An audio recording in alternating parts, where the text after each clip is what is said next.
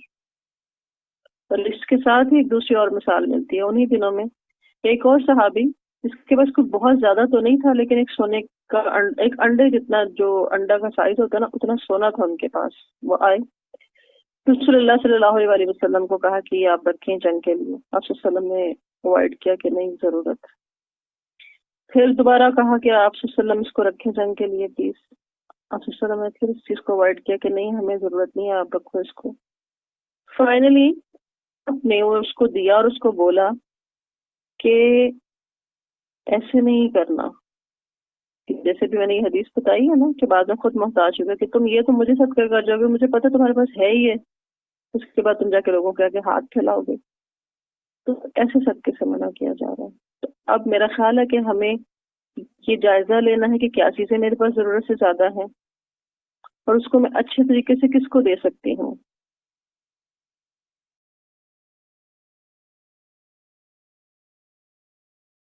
اسی طرح سے حضرت ابو سعید خدری رضی اللہ عنہ روایت کرتے ہیں کہ آپ صلی اللہ علیہ وسلم نے ایک سفر کے دوران فرمایا جس کے پاس زائد سواری ہو وہ اس سے دے دے جس کے پاس سواری نہیں ہے، اور جس کے پاس زیادہ راہ ہے وہ اسے دے دے جس کے پاس زیادہ راہ نہیں ہے.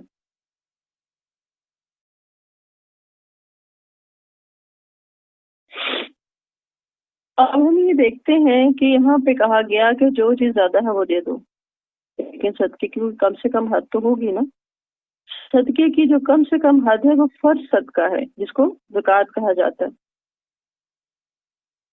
اور یہ کفر اور اسلام کے درمیان ایک بڑی نشانی ہے، کیونکہ زکوٰۃ ادا نہ کرنے والے کو کافر بھی کہا گیا.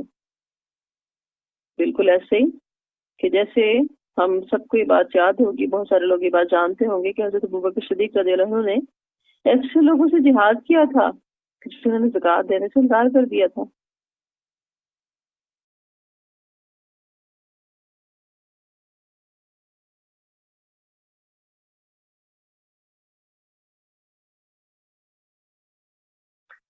اور ہم نے جیسے کہ پڑھا کہ غور و فکر کرو دنیا اور آخرت دونوں میں بھی کہ جو بھی تم خرچ کر رہے ہو، کیونکہ سوال تو پوچھ لے کہ کیا کچھ خرچ کریں،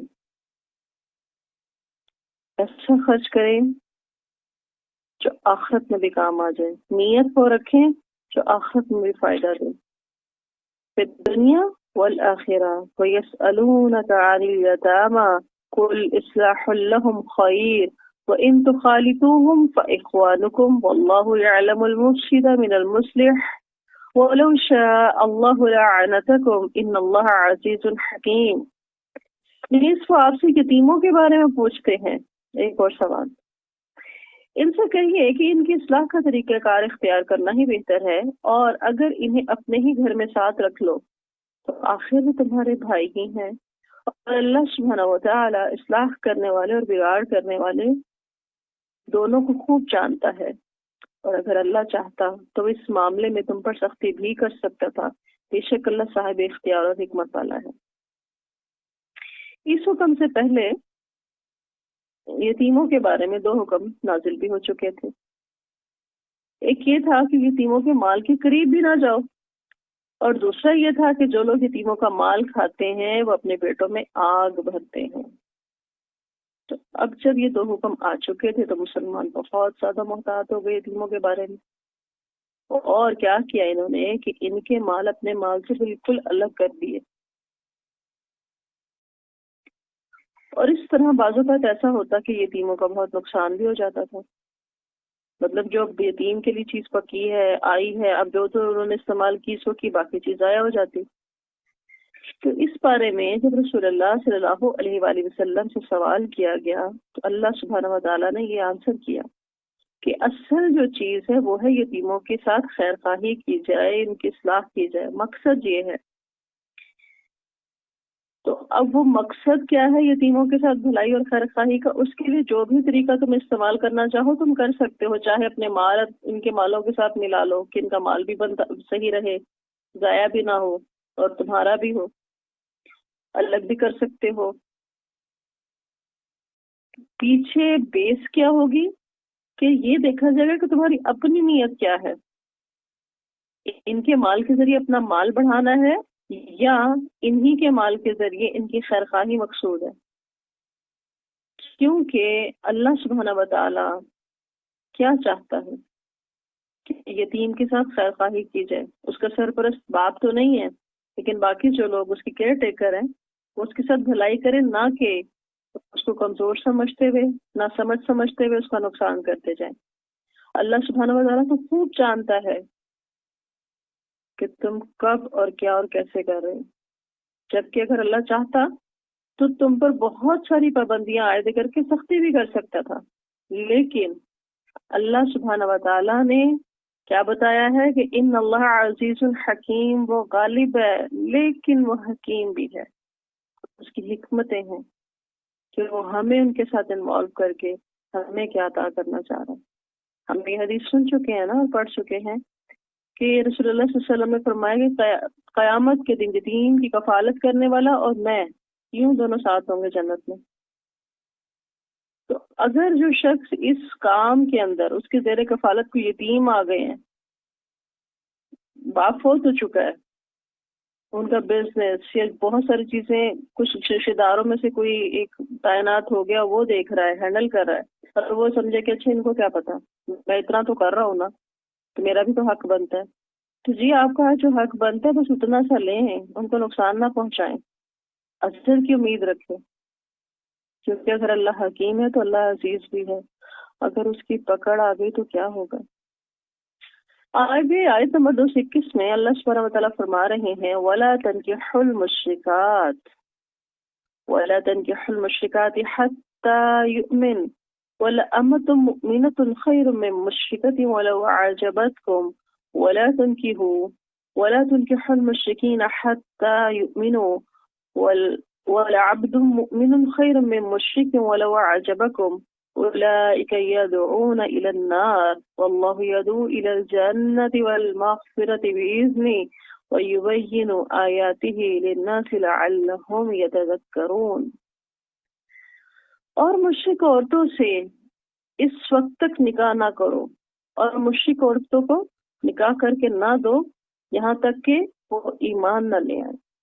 ایک مومن لونڈی آزاد مشرکہ سے بہتر ہے، خواہ وہ تمہیں بہت پسند ہو، اور مشرک مردوں میں سے بھی اپنی عورتوں کے نکاح نہ کرو جب تک کہ وہ ایمان نہ لے آئے۔ ایک مومن غلام آزاد مشرک سے بہتر ہے، خواہ تمہیں وہ اچھا ہی لگے۔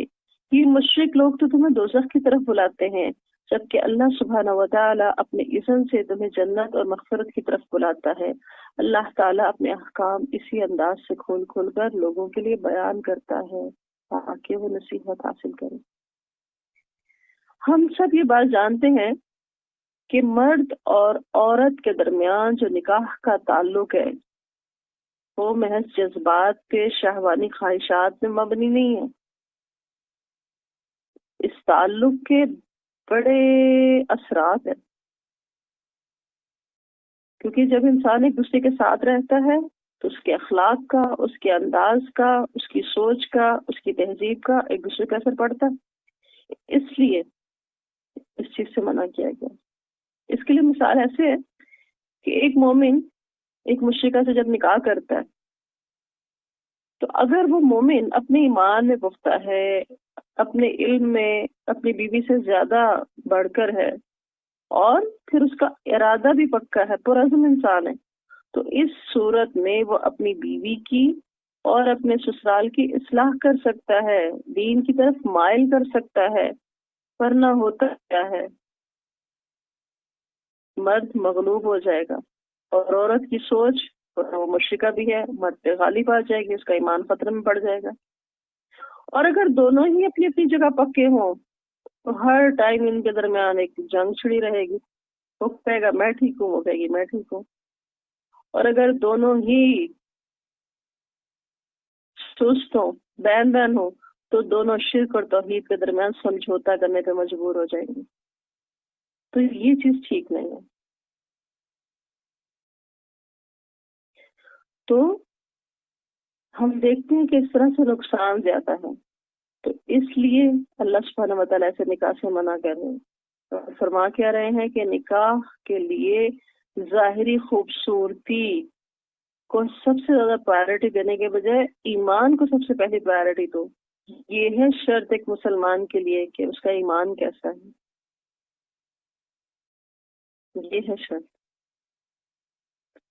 اور عورتوں کو نکاح کرنا کرو، یعنی کہ ولی کی اجازت کے بغیر عورت کا نکاح نہیں ہو سکتا۔ وہ یہ نہیں کہہ سکتی کہ میں راضی ہوں، جس سے کر رہی ہوں وہ راضی ہے تو بس۔ ولی نکاح کر کے دے گا عورت کا۔ وَيَسْأَلُونَكَ عَنِ الْمَحِيضِ، ایک اور سوال، قُلْ هُوَ أَذًى فَاعْتَزِلُوا النِّسَاءَ فِي الْمَحِيضِ وَلَا تَقْرَبُوهُنَّ حَتَّى يَطْهُرْنَ فَإِذَا تَطْهَرْنَ فَأْتُوهُنَّ مِنْ حَيْثُ أَمَرَكُمُ اللَّهُ إِنَّ اللَّهَ يُحِبُّ التَّوَّابِينَ وَيُحِبُّ الْمُتَطَهِّرِينَ۔ نیز وہ آپ سے حیض کے بارے میں پوچھتے ہیں، آپ ان سے کہیے کہ وہ ایک گندگی کی حالت ہے، لہٰذا حیض کے دوران عورتوں سے الگ رہو، اور جب تک وہ پاک نہ ہو لیں ان کے قریب نہ جاؤ، پھر جب وہ پاک ہو جائیں تو ان کے پاس جا سکتے ہو جدھر سے اللہ نے تمہیں حکم دیا ہے۔ اللہ تعالیٰ توبہ کرنے والوں اور پاک صاف رہنے والوں کو پسند کرتا ہے۔ اب دیکھیں کتنے سوالات صحابہ پوچھا کرتے تھے، اس لیے پوچھتے تھے اپنی اصلاح کے لیے، اپنی عبادات اور ایمان کی بڑھوتی کے لیے، ان کو بڑھانے کے لیے کہ ہم کر تو رہے ہیں سب کچھ، ایسا نہ ہو کہ کچھ غلط کر رہے ہوں۔ کنفیوژنس میں نہیں رہتے تھے، شک سے باہر آ جاتے تھے، کیونکہ ایمان کو شک کو شہوات خراب کرتے ہیں۔ ہم سوال پوچھنے سے شرم محسوس کرتے ہیں، سیکھنا نہیں چاہتے اور غلطیوں پہ غلطیاں کرتے چلے جاتے ہیں۔ آج طہارت کے، صفائی کے احکامات کے بارے میں کیا حالات ہیں ہمارے؟ یہاں پر اللہ سبحانہ وتعالیٰ کیا فرما رہے ہیں کہ کیا ہے حیض؟ سب سے پہلے تو یہ دیکھیں نا حیض ہے کیا؟ یہ ایک تکلیف کی حالت ہے، ایک بیماری کی حالت بھی آپ اس کو کہہ سکتے ہیں، ایک گندگی کی حالت بھی کہہ سکتے ہیں۔ یہ وہ حالت ہے کہ جو ہر مہینے ایک عورت فیس کرتی ہے، اور یہ جو حیض کی مدت ہے یہ ہر عورت کے جسم اور اس کے مزاج اور اس کے علاقے کے موسم کے لحاظ سے کم و بیش ہوتی رہتی ہے۔ ضروری نہیں ہے کہ اتنے سال کی ایج میں تو حیض سٹارٹ ہو ہی گیا ہے اور اتنے سال میں بند ہو جانا چاہیے۔ اس کا تعلق انسان کی خوراک سے، آب و ہوا سے، ماحول سے بھی ہے۔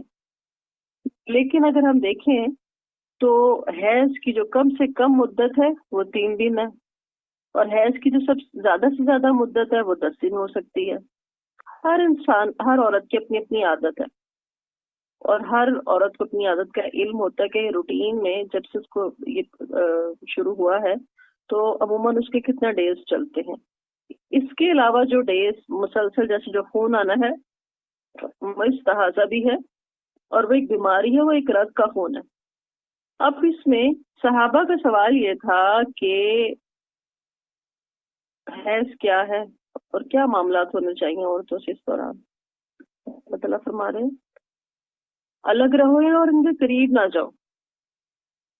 اب یہاں پر الگ رہنے اور قریب نہ جانے کی کیا بات ہو رہی ہے؟ یہاں یہ بات نہیں ہو رہی کہ ان کو الگ ہی کر دو، ان کے ہاتھ کا کھانا پینا نہ کھایا جائے، ان کے ہاتھ سے چیزیں نہ پکڑی جائیں۔ اس کے اندر ایک مخصوص جو جسمانی میاں بیوی کا تعلق ہے وہ منع ہے کہ اس حالت میں عورتوں سے الگ رہو، کیونکہ مسلمان ظاہری بات ہے آس پاس یہود و نصارہ بھی رہتے تھے، اور جو یہود و نصارہ تھے وہ اس معاملے میں افراط و تفریط کا شکار تھے۔ یہود کیا کرتے؟ دوران حیض ایسی عورتوں کو الگ مکان میں چھوڑ دیتے، ان کے ہاتھ کا پکا ہوا کھانا نہیں کھاتے تھے، اور جو نصارہ تھے وہ حیض کے دوران جسمانی تعلق سے پرہیز نہیں کرتے تھے۔ تو جب یہ سوال پوچھا گیا تو اللہ سبحانہ و تعالیٰ نے یہ آیت نازل فرمائی۔ اس میں ہمیں کیا پتہ چل رہا ہے کہ میاں بیوی اکٹھے رہ سکتے ہیں، کھانا پینا بھی ساتھ میں کھا سکتے ہیں، ایک دوسرے کے گلے لگ سکتے ہیں، بوسہ لے سکتے ہیں، لیکن جو ایک مخصوص تعلق ہے جسمانی وہ قائم نہیں کر سکتے۔ اور عورت حیض کے دنوں میں کیا کیا نہیں کر سکتی؟ سب سے پہلے تو یہ ہے کہ وہ نماز نہیں پڑھ سکتی، اور حیض کے دوران اسے نماز معاف ہے، بعد میں اس کی قضا بھی نہیں دینی ہوگی اس کو۔ حیض کی حالت میں وہ روزہ بھی نہیں رکھ سکتی، لیکن روزہ اس کو معاف نہیں ہے، جب وہ پاک ہو جائے گی تو وہ روزے رکھے گی۔ اور روزے کی حالت میں اگر افطاری سے چند منٹ پہلے بھی اس کو حیض شروع ہو جاتا تو اس کا روزہ اسی ٹائم ختم ہو جائے گا۔ ہمارے ہاں بعض بار سوچا جاتا ہے اب 11 بج چکے ہیں اس کے بعد حیض ہوا ہے تو چلو روزہ پورا کر لو، نہیں، جب یہ سٹارٹ ہو گیا تو اسی ٹائم حالت حیض شروع ہوگی، روزہ ختم ہو جاتا ہے۔ اور حج کے موقع پہ کیا ہے؟ طواف کعبہ، اور اب جو سعی جو حرم کا حصہ بن چکی ہے، اس کے علاوہ جو خاتون ہے وہ حج کے سارے ارکان پورے کرے گی، اور واجب طواف کرنے کے لیے وہ اس وقت تک مکہ رکے گی جب تک کہ وہ پاک نہ ہو جائے، اور اس دوران وہ کعبہ میں یا کسی بھی مسجد میں داخل نہیں ہوگی، اور وہ قرآن کے حروف کو چھو نہیں سکتی۔ البتہ زبانی قرآن مجید کی جو تلاوت ہے اس کی اجازت ملتی ہے، کیونکہ درس و تدریس کے معاملے میں اگر اتنے لمبے لمبے دن چھٹی ہو جائے تو بہت مشکل ہو جاتی ہے، تو ٹیکسٹ کو ہاتھ لگائے بغیر اس کو پڑھ لینے کی اجازت ملتی ہے۔ اب ایک چیز ہے استحاضہ، وہ حیض سے بالکل ڈفرینٹ چیز ہے، اور استحاضہ کیا ہے؟ یہ ایک بیماری ہے۔ حیض عادت ہے کہ ہر مہینے عورت کے ساتھ یہ معاملہ ہونا ہی ہونا ہے، لیکن استحاضہ ایک رگ کا خون ہے۔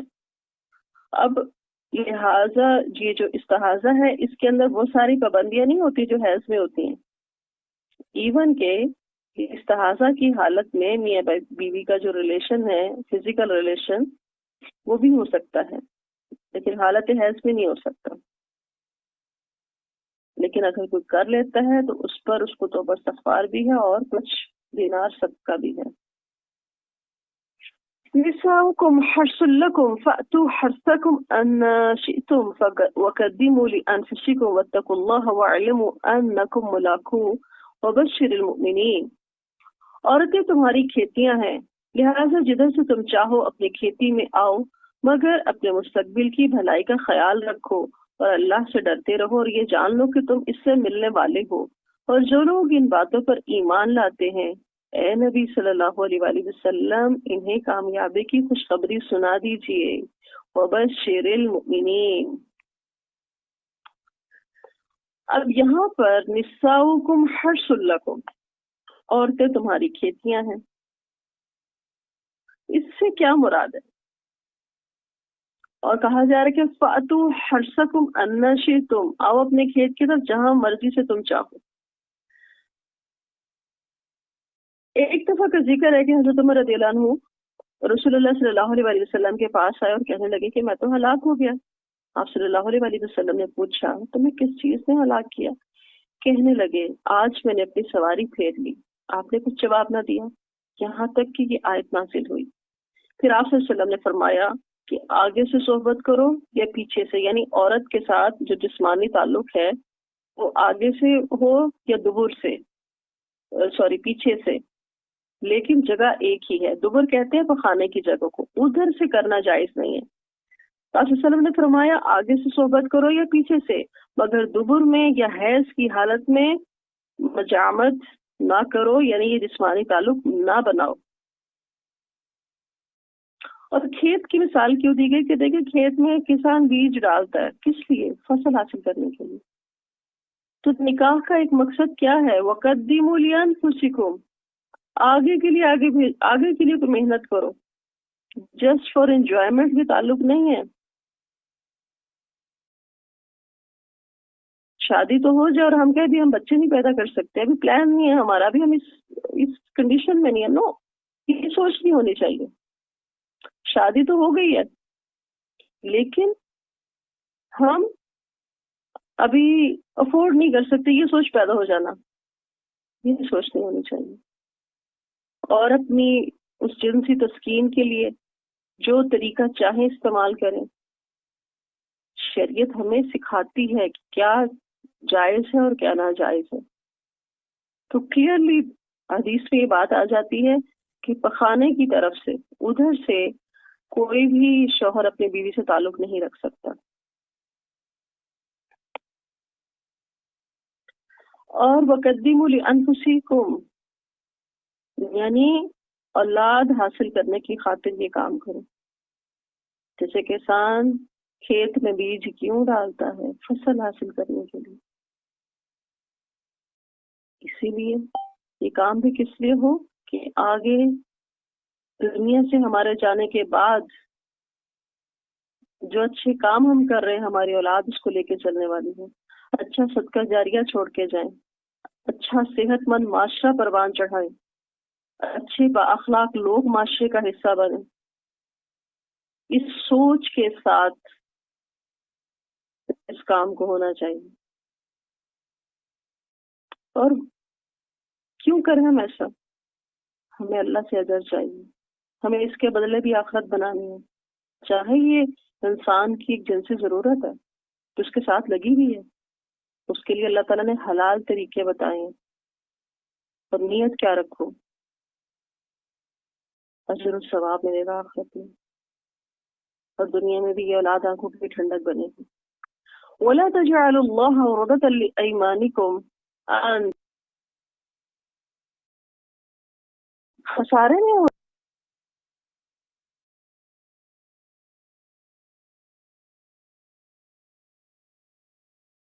شخص اس کار اس کے کل سے بہتر نہیں ہے. ہم کیا کر رہے ہیں؟ جی رہے ہیں جیے چلے جا رہے ہیں. اللہ سبحانہ وتعالیٰ ہمیں اپنے وقت کی قدر کی توفیق عطا کرے. ہم اپنے لمحوں کی حفاظت کرنے والے ہوں، ہم اپنی نظروں کی حفاظت کرنے والے ہوں، ہم اپنے الفاظ کی حفاظت کرنے والے ہوں. اللہ سبحانہ وتعالیٰ ہم پر اپنی رحمت نازل فرما دے.